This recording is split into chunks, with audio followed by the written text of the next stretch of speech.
เริ่มค่ำเริ่มมืดแล้วพี่น้องตะเว้นตกดินเรียบร้อยบรรยากาศเถียงไห่เถียงนายามเย็นสองแม่ลูกได้ยังกินแรงเหรอพักกันล่างเห็ดปวกป๊าดไปเก็บเห็ดปวกกันใส่ฮักกะซิมานี่ป๊าดโถสองแม่ลูกไปเก็บเห็ดอยู่ใส่อีกเนาะเทวป่านั่นแหละจ้าไม่นึกว่าบ่ได้อยู่บ่ได้กินน้ำเขาที่ได้ไปจักเทือแล้วคอยถามว่าไปจักเทือแล้วสองเทื่อจ้าเทื่อตะบีต้องหอบบริแกงมานอนเมื่อยย่างจนคาลาไปไม่อีกไปหลบแรงอ้าวเห็นแต่ห้อยคุดโมเมนต์อันซองไม่ลูกนี่บสนาโอ้บริคนไปดีแล้วก็คุดคือกันแล้ว หมู่ผ้าคุดฉันแหละบ่ได้กินน้ำบริเห็นบริพูดเนาะสิเป็นย่างเคี่ยหาเนาะบ่เห็นดอกคันมีจอมปวกพ้นปวกใช้แล้วคุดหาโลดเห็นบ่มองย่ายนัดคุดนั่นหัวปวกกองลอกล่อนอยู่ขาวหุ่งอยู่ดับเลยเนาะเฮ็ดยังบ่ทันได้เกิดจากพื้นดินเหมือนโพมันนาดินซ้ำบ่มีโพดอกเฮ้ยคันฐานโพน่ะบริกินมันเบิดก่อนบ่ได้ว่าแค่หากลางเว้นอย่างเดียวเลยพี่น้องกลางคืนก็แซวๆบัดทีนี้พากันไปไต่หาอีกมื้อเช้าบ่มีก็ตื่นแต่ตีสี่พุ่นน่ะเข้าป่าก็ใช่รวยได้บ่ก็ได้หลายเติบ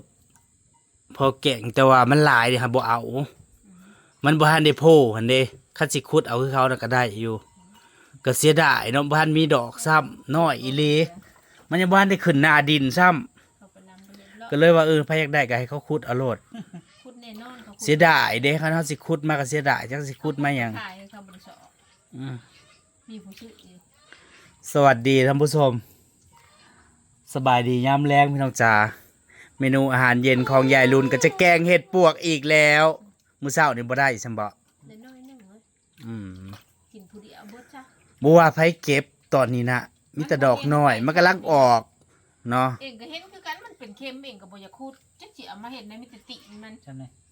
อุ้ยเฮ้ยมันขาวๆมันอันยอมรับมนุษย์พี่น้องจ๋าฮู้จังได้เฮ็ดยังบ่ทันได้โพดินพากันไปหาขุดหาแล้วบ่เฮ็ดตั้งออกลายอีหลีไปพ่นได้เขาเจ้าก็ขุดจนเบิดมาดูท่านผู้ชมน้อยข่อยก็บ่จักลายอันนี้ยังว่าใหญ่เด้นี่เนาะ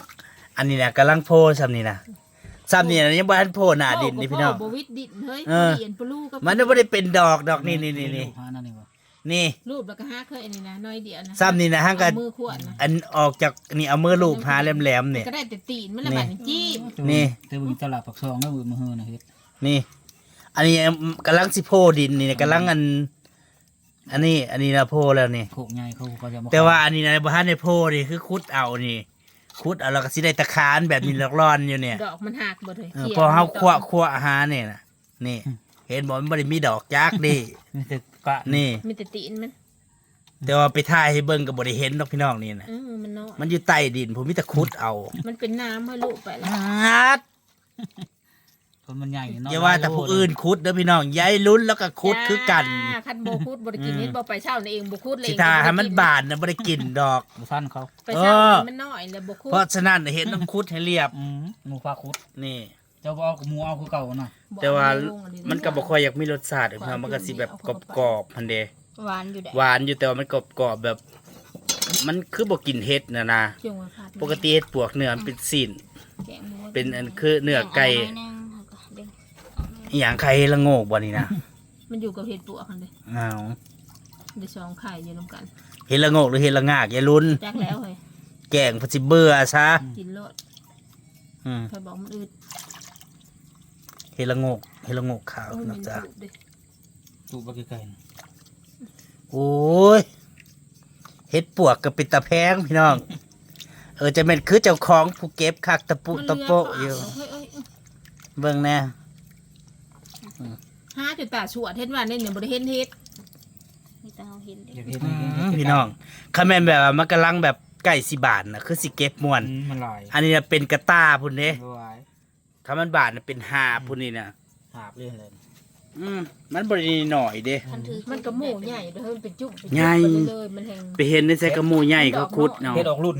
หมูใหญ่เนาะรุ่นนี้เนาะรุ่นซองนี่ อันนั้นไม่ปิ้งมื้อเช้าแล้วก็คุดง่ายคุดขึ้นมาแล้วก็สะเก็บเอาหันมันก็ขาวร้อนๆเนี่ยหากบ่ได้มีดอกเฮ็ดนั่น มีแต่กาด มันมีแต่ตีนมัน นี่เลยพี่น้องคุดมาแล้วก็ขูดล่างแล้วก็ แต่ว่าเคยเห็น ต้มกินน้ำซุปมันเนาะ ได้ กินเบิด นั่นอืด แต่ว่าอันนี้ยังดีซ้ำนี่นะนี่ซ้ำนี่มันยังดีเด้นี่ซ้ำนี่นะมันก็โอเคอยู่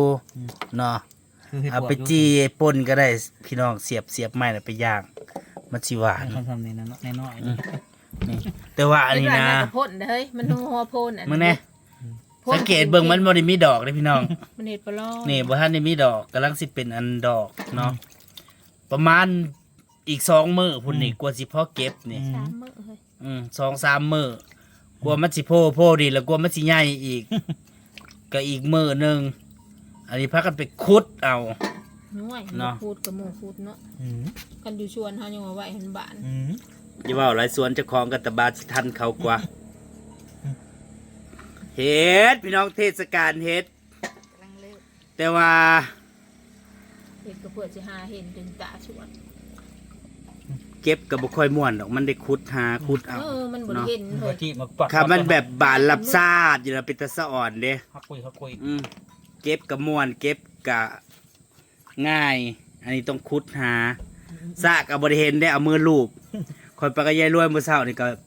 ประมาณ3 หมู่หัดแต่ละหมู่ก็ใหญ่เนี่ยแต่ว่าโอ้ยเขารู้ว่าจักสิขุดไปเห็นหยังมันยังน้อยโพดอยู่บ้านโพดินแต่ว่าเขาคือสิไปขุดแตกแตนเบิ่ละล่ะ มีบ่เหลือ ผู้ใดก็ไปขุด ใคร เด้อ ก็จะขาย เขาขายพร้อมพี่น้อง โล200เห็นว่านี่ก็200บ่มีแต่ตี 200แต่บางคนเดี๋ยวก็เป็นขายโล400 200แต่ยี่คู่นั่นแหละ สิเฮ็ดจังใดล่ะสิทาให้มันใหญ่กับบ่ทันหมู่อีก มื้ออื่นแปลงให้อีกยายรุ่น จักเลาะไปตามป่าเลยเฮ้ย เลาะกับบริเห็นในพี่น้องคันเห็นโพนปวกจอมปวกแน่แล้วกับ เคลียร์เลย บริว่าแต่เคลียร์คุดหาพร้อม ข้านเขี้ยน่ะบ่ได้กินเฮ้ยก็กิน สิย่างโซกอันแนมเห็นมันบาดน่ะบ่มีทางเนาะ ขนาดเขี้ยยังบ่เห็นให้ไปซะ ยังอีกประมาณ 3-4 มื้อพุ่นแหละ ๆท่านจะโผล่เห็น แต่ว่าผู้ใดไปหาก็ได้อยู่แต่ว่าบ่มีท่านดอกบานเนาะมีแต่ดอกนี่แหละพากันไปขุดเอาสร้อยก็เป็นบ่ายเฮ็ดไปอยู่เบิดมื้อมี3 รอบ 4 รอบหัดได้มาบ่หลาย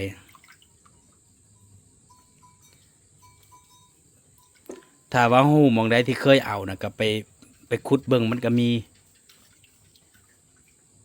ป่าในบ้านนี่ออกแทบสุโพน อยู่ใส่ก็ออกพร้อมกันเบิด ข้างสวนยายลีแถวในสวนมันเขานะ เก็บแหละเก็บแหละ แถวนั้นแล้วฮัจุคนบ่ได้เอาเลยตัวนั้นมันแตกเหินไปแงะเบิ่งนั้น คอยไปเจาะคู่มือ เป็นน้ำ ไม่หันนะแขวงโอดไปวันนี่ เขาแม่นเลย เขาสิคือขุดบ่แล้วละปันนี้เพอแถวบ้านนะเขาก็เคยเก็บคือกัน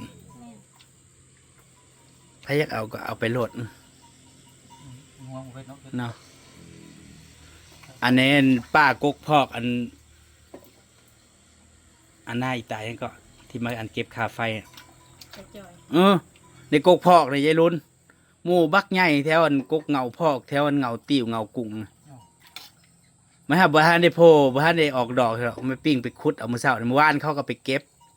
มื้อเช้านี่พากันไปขุดอีกยายรวยก็ไปตอนแรกเราบ่ขุดน้ำลาวเราขุดนะบัดนี้เห็นเราขุดก็เลยขุดน้ำลาวเอา จะพูดได้บ่ แต่ว่าขุดมันก็บ่ได้เบิดออกบ้านให้โพน่ะเดี๋ยวมือหลังมามันก็ออกอีกแต่มันอาจสิบ่หลายเสียจังได้กินนี่นะ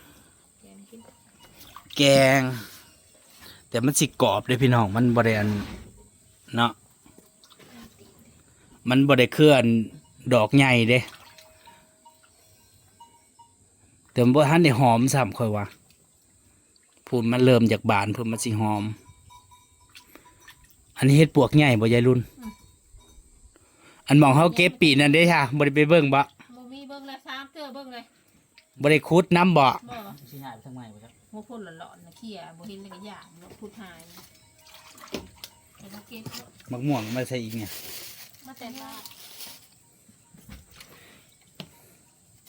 มักม่วงยังเนี่ย มันแหงบ่ใหญ่จำอันนั้นมันโอกะอะไรมัน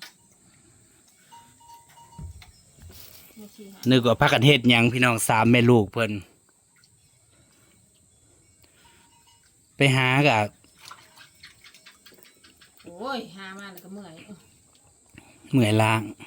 มันดอกน้อยมันหลาย บ่ต้องไปขุดมาดอกซะนะปลายเขาเก็บรถ เขาจะได้ด้วยจ้ะอย่า ปลาแถวข้างทางนี่เขาขุดเอาเบิดมื้อเช้านี่โพดโพ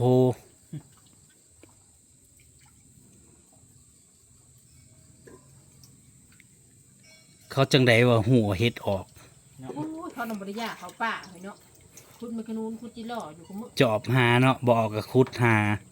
มันอาจสิพอตัว โตเลยถามมูว่าจังเขาป่าคันมูว่าเฮ็ดอ๋อเก่งป่า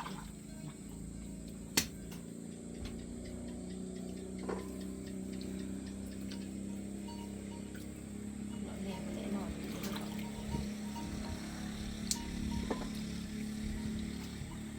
เขาเอามาลาไปหาอยู่บันเวิร์ดคูนอีก ได้ก็จะหาทอน อืม ได้ ไปเอามาแต่เช้า ได้ได้กำหนึ่งจักสิไปหาไก่ยังแถวนี้มันก็ออกเนาะ คะแนนตัวดูเขีย ออกคู่บ้านมันออกพร้อมกันเบิดรุ่นนะบ้านใดก็รุ่นซ้ำ แถวในบ้านแถวน้ำมงอันนาบอนเขาก็เก็บหัดได้ขุดเอาเฮือน มันกำลังแตกไง เฮ็ดเนี่ยมันออกเป็นฤดูพี่น้องคือตอนนี้เฮ็ดออกมันก็ออกทุกพื้นที่ มันสิออกพร้อมกันเลยเนาะ เพราะว่าฝนมันตกสม่ำเสมอไง พอฝนเช้าตกแล้วดินมันเริ่มแห้งมันนี่มันออกคันฝนตกเสมอมันก็บ่ออกอีกเด้เพราะมันเริ่มแดดแล้ว มันเป็นคนเลย จังว่าเอาตัวใดมือเอา ปีนี้สิมีโอกาสได้ทายเฮ็ดปวกบานแบบ เก็บเป็นกระตาเป็นหาบให้พี่น้องได้เบิ่งบ่ บ่มีดอก อืม เขาขุดเลย สิเห็นแตะดอกนี่แหละ ดอกน้อยๆแบบนี้แหละ เผื่อมันใหญ่แล้วมันเบิด หายาก พอไปขุดมันหมุนหมดเลยเด้ ขุดแท้ขุดวายเด้ขุดจนแบบ เห็ดดินปี เห็นแตัวหัวปวกขาวหุ่งอยู่ นะเห็ดดินปี แถวหน้าอันยายรวยน่ะป่าไผใหม่น่ะก็ออกเบิด จุ่มไปแจ็คแนวลำเฮ้ย อืม เองไปเมื่อเช้าเขาบริคุด แล้วรอบแรกคนเลย ยายรุ่นน่ะไปหา2 รอบพี่น้องอันนี้ฮะก็มาวังตะเว้นสิตกดินเนี่ย มันน้อยเดี๋ยวบอกให้เอาน้ำเขาเมื่อเช้าเห็นในบ่อนนาปลารวยในช่องหมองนะในวงเราเอาพอดีเอาละมันคือเค็มเนี่ยเด็มันเลยหักทันเด็ มันบ่ทันเป็นดอก ไปก้มนั่งลงไปแล้วคนก็บ่เห็นห้องน้ำเขาก็ไป ไปมื้อเช้านี่ยายรุ่นเพิ่นไปแต่เพิ่นได้บ่หลาย มันดอกน้อยก็เลยบ่ขุดเพิ่นว่า ไปรอบแรงนางบ่ได้สน ฉันก็บริกินนี่เนาะคุดบ้าน หมู่พาขุดก็เลยขุดน้ำหมู่ก็เลยได้มานี่ล่ะ บ่ประสิใหญ่ลื่นกว่าเมื่อเช้านี่แน่ทันเด็ บ่ยังมื้อแรงมันก็ใหญ่ขึ้นเนาะ ไปเบิ่งที่หางนาปลารวยจุดชุดพอเดินอีกหน่อย โพดโพแสดงว่าออกทุกภูมิไม้อีหลี เขาพูดนะพูดน้อยพูดใหญ่เหงาไม่เลยนะมันออกไปตามหัวปัวกันเลยจะมีบ่มีแล้วแถวเหงาไม่น้ำมันต์เบิด ว่าแต่เป็นโพนปวกเขาเจ้าขุดโลด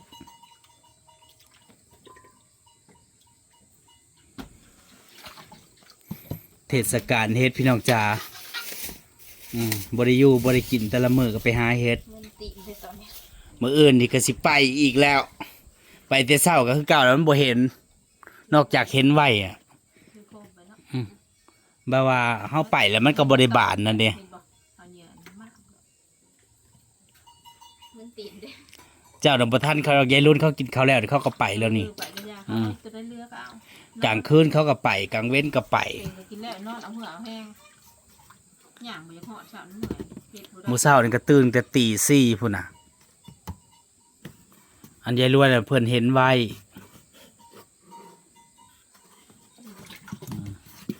เป็นไหวก็ไปคือเก่าแล้วบ่ใหญ่ ไปมันก็บ่ทันได้ใหญ่บ่ทันได้โผล่อันเด้มันยังอยู่ในเหิบแตกเหิบอยู่ อีแม่อวยมันอยู่สีเชือกเอาไปเลย แถวดอนนั่นน่ะออกเบิด เอาเองเด้อมีหนังขู่ที่ท่านกินกูเชื่อใจหมอดูได้บัดนี้ มันนั้นผูกติดในชุ ชุ ด ด เพื่อน นี้ เรา ก็ยามันได้กินโลด ดูน้องนี่นะฮะเมื่อยอยากตายเลยกินเสียบๆตัว โอ้ยมึงก็จะหยำแห้ง อย่าว่าแบบนี้ หลังเอาแต่หาเขาลูกสิ อย่าว่าแต่ไปหามาเมื่อยเถอะพี่น้อง มีแต่ขี้ดิ ตอนล่างนี่ก็เมื่อยเฮือนย้ำมันออกหลายมานี่หามานี่มุ้ยผู้ล่างเนาะมีแต่ไปหาอย่างเดียว ส่วนใหญ่คุณยายล่างหามาแต่ละเถื่อ เราไปบ่ได้น้ำ ดูท่านผู้ชมอันนี้คือล่างเห็ด เดี๋ยวจะว่าเห็ดปวกคือบ่มีดอก อย่าไปถามหาดอกมันเถอะ กินล มันบ่มีโอกาสได้มองตาดูโลก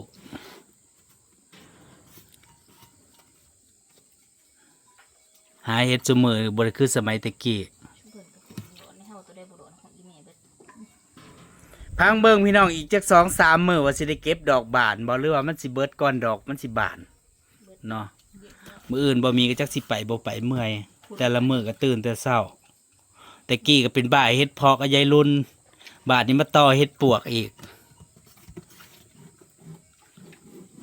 นั่นแหละพี่น้องจ๋ามาวันนี้ก็สิขอเก็บภาพบรรยากาศไว้เพียงเท่านี้ ไปแล้วท่านผู้ชม สบายดีจ้า สบายดี เดี๋ยวมื้อนี้สิมาอันฝากท้องกินแกงเฮ็ดปวกกินนี่แหละพี่น้อง